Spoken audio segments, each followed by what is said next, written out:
Hello, everybody. My name is Rod Solar. I'm talking to Dr. David Evans, who is the CEO of Ceatus Media Group. Ceatus Media Group are concierge internet marketing services for premier healthcare practices. And I have Dr. Evans here with me to talk to him a little bit about patient reviews. It's a really, really important topic, and it's something that I really want to get into a lot more. And I thought it would be a great idea to have Dr. Evans to talk to us a little bit about what he does and what his views are in regards to patient reviews, and also some interesting tools that he has available through his company that will be able to help doctors and other healthcare providers like you. So welcome to the program, Dr. Evans. Nice to see you. Hey, nice to see you too, Rod. Enjoyed sharing the panel with you a couple of weeks ago in Copenhagen.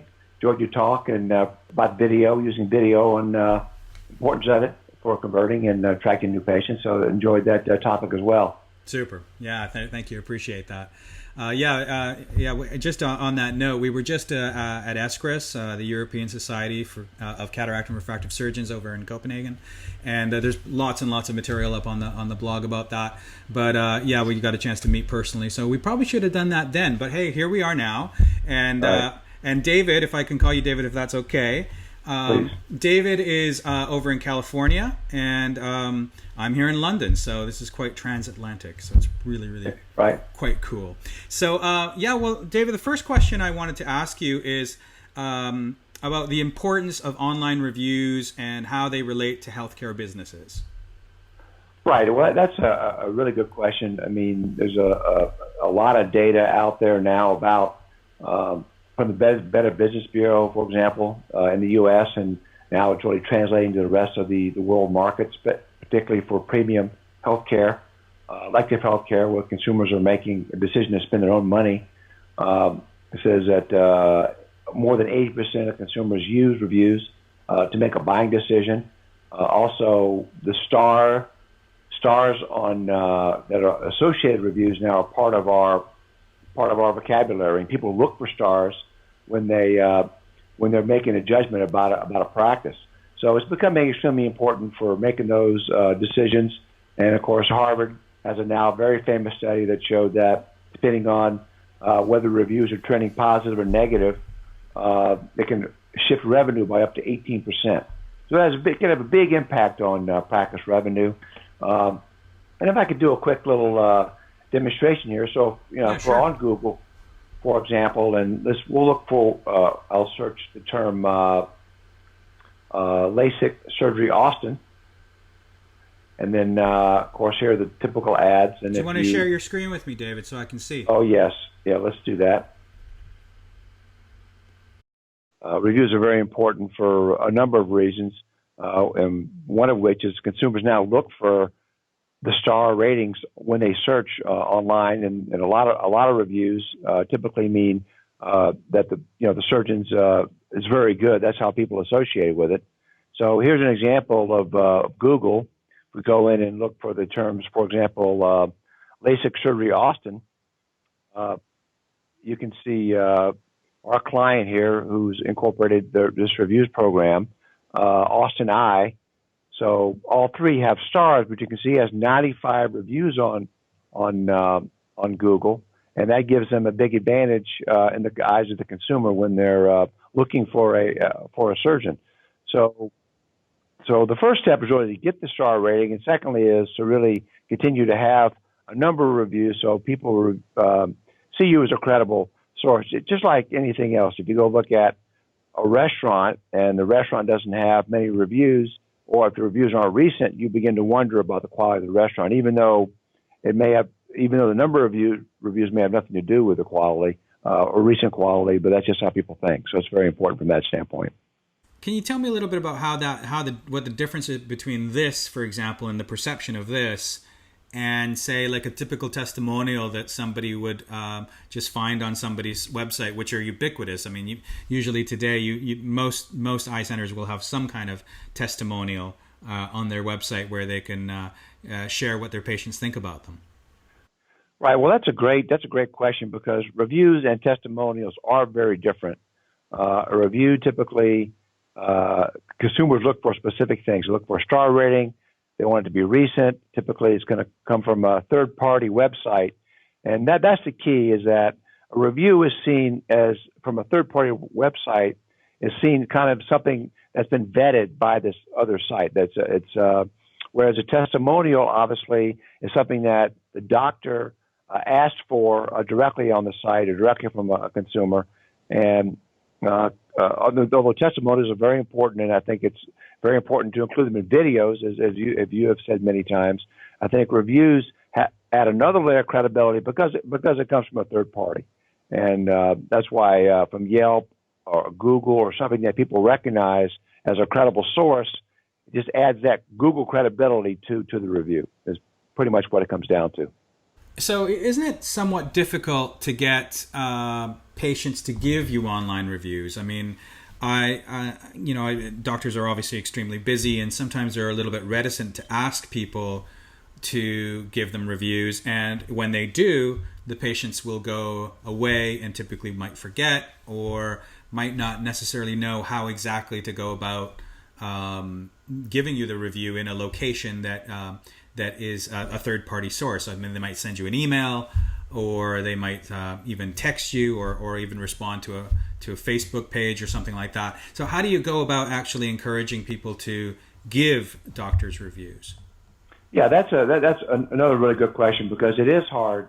I wouldn't say it's hard to get reviews, but it does take some diligence by the staff to follow up. And then the key is to have there's a couple things. I think within ophthalmology, actually it's a lot easier to get reviews than say other specialties because of the wow factor. Compare that, for example, we do work with plastic surgeons, and it takes 6 months for a facelift patient to be happy with their facelift. So what we recommend is that to try to eliminate the issue with having to follow up with the patient and ask for the review, we recommend 1 day post-op when the patient's really happy with their vision. Then you just say, Mrs. Jones, I'm really pleased about your results for LASIK, for example, or cataract surgery. I'm glad you had great vision. Would you mind sharing a few of your comments with others so they can learn about the experiences of having LASIK? And a lot of times if people are happy, they're going to say, yeah, I'd love to do that. Yeah, sure. And then the second part of your question is how do you get them to go to the right place? Well, we have a tool where we send them a link right then, and they click on the link, and the link automatically takes the person to the doctor's profile on Google, on Yelp, or the other review sites, so they can just post a review right there on their phone in the office. There's no follow-up, no required, emails to follow up. It's all done, and that's really, really easy to do from that standpoint. It's easy to ask for the review because people are very pleased with their vision, and the link takes them right to the proper place online, so there's no confusion related to where they should go to post. So that's how we found the best way to do it. Yeah, right. And you find that patients actually do cooperate pretty quickly with that approach? Yeah, we have found doctors being able to, in a matter of months, being able to double or triple the number of reviews they have online, going from 30 or 40 reviews to over 100 in a matter of months. Patients are but I think the key is that first day post-op is when people are the most emotionally tied to their practice, or the happiest about their vision. You give them a week, and they've already forgotten what it was like to wear glasses or contacts. So you got to get them when they're brand new. They have that emotion, and then they're very happy to post a review at that time. It works really well. Now, most of your experience, no doubt, in collecting reviews from patients or having your doctors collect reviews from patients involve patients in the United States. Do you think that there might be any kind of difference between patients there versus patients elsewhere, like in Europe and the UK? Clearly, we don't have perhaps the same kind of review culture or even sharing culture that we might have in the States. Can you speak to that? Any kind of experience that you found elsewhere that this works? Yeah, I think that that's another good point. I did quite a bit of research when I did my reviews talk at the ESCRS meeting, and what you see is that in the U.S. there's about 75 different sites online where patients can leave a review about a doctor, and it's much more narrow in Europe. We found mainly 2 or 3 or 4 places online where people are very familiar with. Facebook, for example, is a great place to leave a review. Google, but we found that in most of the major metropolitan areas in Europe, people are leaving reviews. They're not as prolific as it is in the U.S., but they are leaving reviews, and the doctors who are really good at obtaining these reviews have a great competitive advantage because they're the only ones in the market doing it.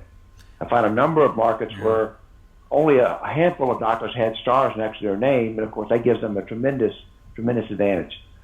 So while it's not as prolific in Europe, there are people who will leave reviews, and the doctors who get those reviews have a tremendous advantage. Yeah, no, it's definitely it's like the bit of a wild frontier at the moment for something like this, as it is with many things over here in Europe. And then we kind of look at the States as sort of what's happened and what's been successful there before, and then typically we can bring it over here and implement it here with a head start. Right. So what happens if, I'm sure you've heard this question before, I'm sure it won't be surprising to you, but I'm curious about what would happen, say, for example, if you were to ask a patient to leave a review and, horror of horrors, they decide to leave you a negative review. Surely many doctors will have some concern around that. How do you assuage those concerns? Okay, so that's another great point. I think that a lot of doctors look at reviews really from a negative standpoint because they're worried, I don't want anybody to say anything about me negative online. I want to protect myself. And the reality is if you're a surgeon that does a lot of patients and you have an efficient practice, you're going to get negative reviews. Everybody's not 100%. People have, the receptionist yells at people, one day, or they can't find a parking spot one day. There are things that happen to generate those negative reviews. But I think the important thing is to focus on the positive reviews, and we recommend using a screening tool. And if I might, I'd share my screen and I can kind of show you how that works. Yeah, sure, please. Using this screening tool. So the screening tool, the way it would work is, so you see my screen now? I see it just fine. Yep. Okay, so the screening tool, the way it works is this is our interface that shows one of our surgeons' review statistics. Okay. And this little link here is Dr. Starr's link, is what we send the patients, or our clients send the patients when they want them to leave a review. And the way this works, it has a one-question screening test. It asks one question: how was your experience with Dr. Sanders? And if you answer a 1, 2, or 3, which is what we're afraid of, they're negative, we really don't want them to post a review. So let's say the person gave this Dr. Sanders a 2. What happens is a comment box opens. Yeah. So the patient's not sent to a review site. A comment box opens now, and this feedback comes back to the practice. And of course, you can interact from a practice standpoint with the patient, many times stopping them from posting a negative review. So that's the way to kind of what I call a firewall against, or a screening technique to block against getting a negative review. Now, let's say the patient's super happy and they give you a 5, like this. Mm-hmm. Okay, now it asks, click here to leave an online review. So remember, the patient's in the office. It's brand new. They got brand new 20/20 vision, and they're there talking. They're really excited about it, and you ask them to share their comment. They click on this link, and then ask if you're a Yelper in the U.S. It's a very popular site, and the way our system works is really cool. So I'm logged into Google right now. The system sensed that. It took me right to Dr. Sanders' Google profile page to write a review. So all I got to do is type a review into this little box here, click a star, and I'm done. It takes about 30 seconds. Right. So that's how it works. So it first screens to protect against a negative review, which is what your point was, and then if they give you if they had a good experience, then it takes them right to the review site.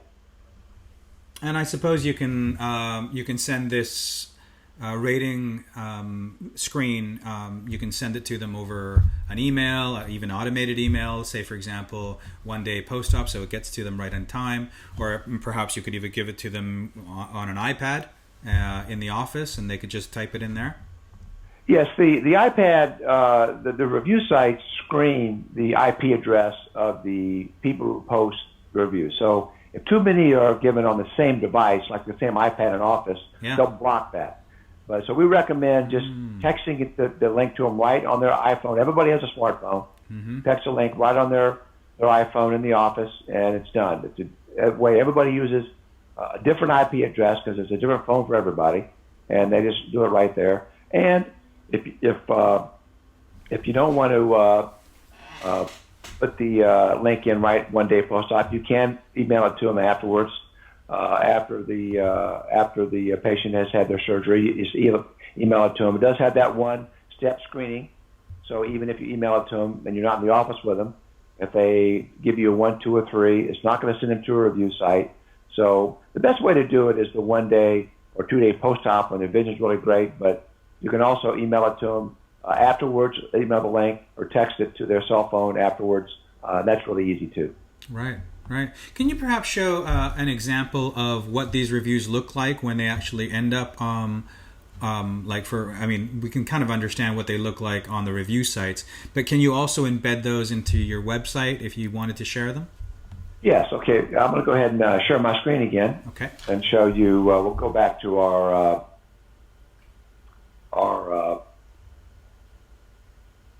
we'll go back to search again for our client in Austin. So LASIK Surgery Austin. And Austin if we go to his website here,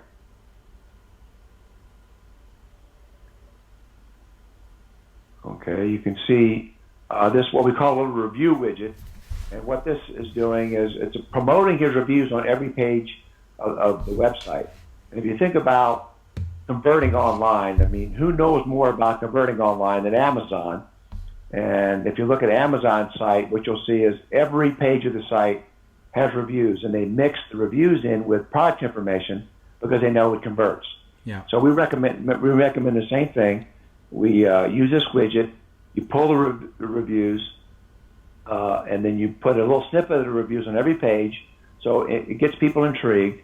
And then you go to a full page here of the reviews that's on the site, and you can see these reviews are coming from Facebook, from Google, and other places. These are all third-party reviews, again, generating a lot more Health Grades, which is a big review platform in the U.S.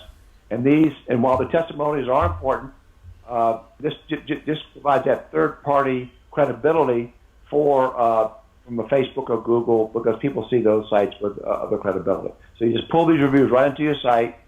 The feed only publishes 4 or 5-star reviews, so you're only getting the top reviews, and then you can use them right there to promote. And we have found that our conversion rates on these websites have doubled. That is, for the same amount of traffic, doctors are getting twice the number of emails from these pages that have reviews on. So it's really been a very effective way to boost conversion in the practice. And if you think about it, that makes sense. If consumers are looking for reviews, that's how they're making a buying decision. If you have great reviews, say on Google, but they have to go over to Google to look at your reviews, and while they're on Google, they may also look at your competitors.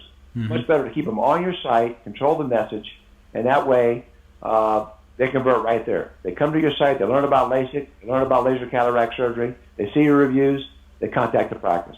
So it's a pretty straightforward buying process that you now kind of take control of in the process.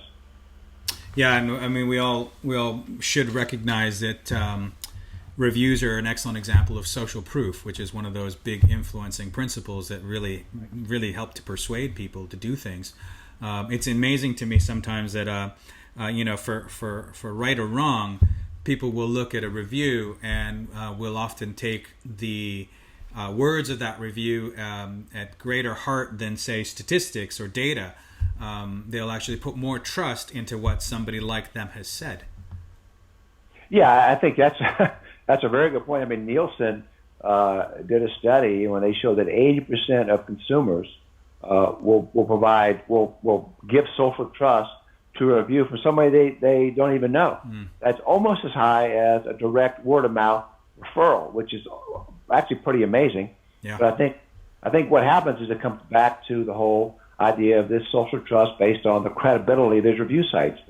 People recognize Google. They give Google a lot of credibility. So if you have a review on Google, they attach that Google credibility to the doctor's review. It's kind of a crazy world, but that's how it works. Yeah. I mean, I think it's often better to work with what people already think and how they already operate, as opposed to try to change their minds to help them consider different ways of making decisions necessarily. It's probably better to just go with the flow of what they already do. If they're looking for reviews and know they're using reviews to make buying decisions, then take advantage of that trend. And particularly in Europe now, where in a lot of major markets, only a handful of surgeons have reviews. It's a perfect time to really build that momentum. Cool. Very cool. Very cool. Great. Well, this has been really, really interesting. And one of the things that, just for those of you guys who are watching this, one of the things that David and I talked about a little earlier is that what I want to do is I want to actually test this tool out. And I want to put one of our clients into the review process, see what it does for them, have them engage with it, have them solicit reviews, and see what kind of effect it has on their website, on their conversions, so that we can share this with you guys in the future to help you see what the effects of this kind of tool are. And I hope that, and I trust that the results will be similar to what you've seen. So I'm quite excited about that. Well, that's great. Yeah, we're very excited about doing the test, and I think it's going to be, like I said, in the U.S., you're battling against 30 other guys in the market that already have reviews. In the U.K. or in the rest of Europe, I think it's going to be a very quick stepping stone to build a profile in the market with the reviews. Great. That's super. Is there anything else you wanted to add about your thoughts on patient reviews or the tool or anything like that before we sign off? Yeah, I think one of the things to keep in mind, I think everybody's familiar with Facebook, and people kind of forget that Facebook is actually one of the biggest review platforms out there. There's more reviews on Facebook than almost all the other sites combined. Most people don't realize that. So I think it's important to use Facebook in two ways. One is to try to get your patients to post on Facebook because post a review on Facebook. But also you use the review feed tool to pull reviews into your Facebook timeline. We're always looking for new engaging content to come up with for your Facebook page. So an easy piece of engaging content is a review that another consumer has written about you, and when people engage with that kind of content. So just pull those reviews. In other words, you pull those reviews in Google. You can cut and paste them, or we have an automatic feed that does it, that will pull a Google review right into your timeline on Facebook. That way you kind of get the double benefit. You get the Facebook benefit and you get the review benefit on Google. And of course you post it on your website as well, and now you've got them pretty much, the patients will, where they're going to learn about you, you're hitting them with the reviews, these positive comments about you that we know build social trust. So that's important. Remember Facebook. Yeah, that's a really, really good point. Yeah, definitely. I think that, one of the things that I recall discussing at the last conference we attended was that social media really has come of age. And if doctors aren't getting involved in that yet, then they're really starting to fall behind. Maybe a couple of years ago, they were kind of, pioneers. But certainly now, if they're not up there, they're really missing a trick. So absolutely have a Facebook page and, engage your patients to become members of that page and fans of that page, and of course to give you commentary about your services on that page. What could be better than that? It's a great use for it. Yeah, what could be better than you publishing a 5-star Google review and then one of your followers or friends shares that with another friend that had mentioned they were interested in LASIK or cataract surgery. Now this review is like a fluid social trust floating around from on their followers. So that's a great tool. Great. Well, yeah. David, listen, it was great talking to you, and thanks so much for sharing your views on patient reviews and how they can help practices, and also a little bit of insight into how we can automate this process and make it a little bit more effective, gathering reviews and also sharing reviews and monitoring reviews. That's excellent. Thanks so much for that. Hey, I enjoyed the conversation. It's always good talking to you. You too. You take care then.